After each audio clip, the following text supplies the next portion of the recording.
Kumpul mainan, kumpul kenangan. Saya D dan selamat datang ke video SM Collector. Okey, hari ini kita nak unbox Blokies Transformers with 5 box yang ke-7. Okey, so kita dah dapat yang ini, yang ini, yang ini, yang ini, yang ini dengan ini. So hanya tinggal ini dan ini.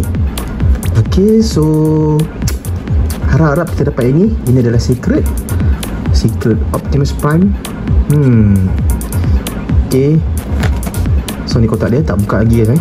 Okey, dalam dia random sebab dia adalah blind box. Okey, dia adalah blind box, so kita tak tahu dalam dia apa. So harap sangat kita dapat yang menarik. Okey, tapi yang tinggal ni memang yang menarik lah. Okey, 1, 2, 3 ni. Okey, kemungkinan kita akan dapat yang ini ataupun tidak. Alright guys, so tanpa membuang masa, jom kita buka sekarang. Let's go. Okey, kita buka. Jom kita tengok kita dapat apa. Okey, macam biasa guys, dia bagi 2 pack. Okey, dan manual.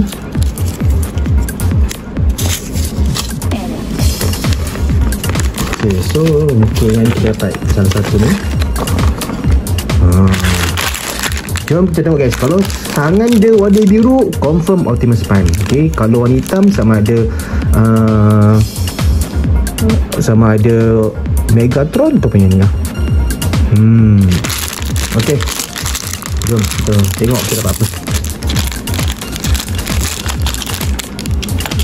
Tangan hitam. Tangan hitam.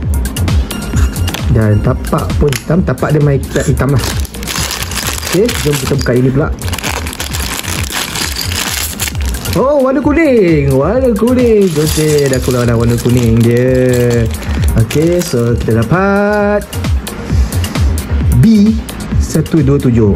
So tanpa membuang masa, jom kita pasang sekarang. Let's go.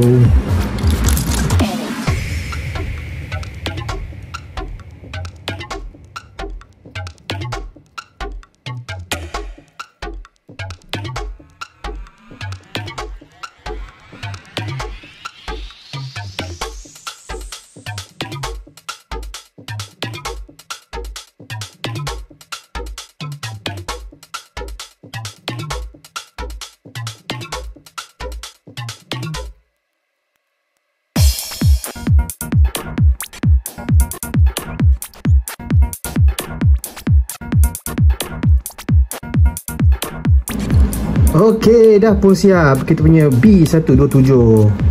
Cantik ya. Comel je. Tu dia. Kita punya B.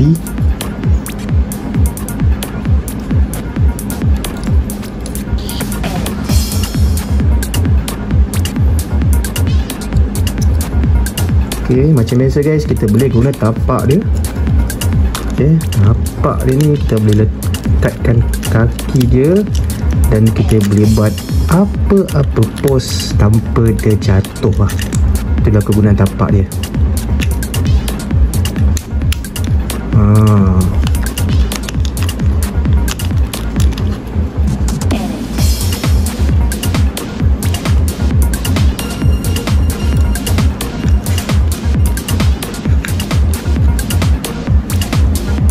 Okay, nice kan?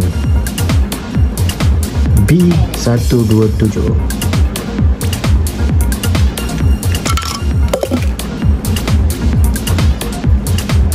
Okay guys, so itu saja video unboxing dan review kita pada kali ini. Kita jumpa pada video yang akan datang. Bye bye. Thanks for watching.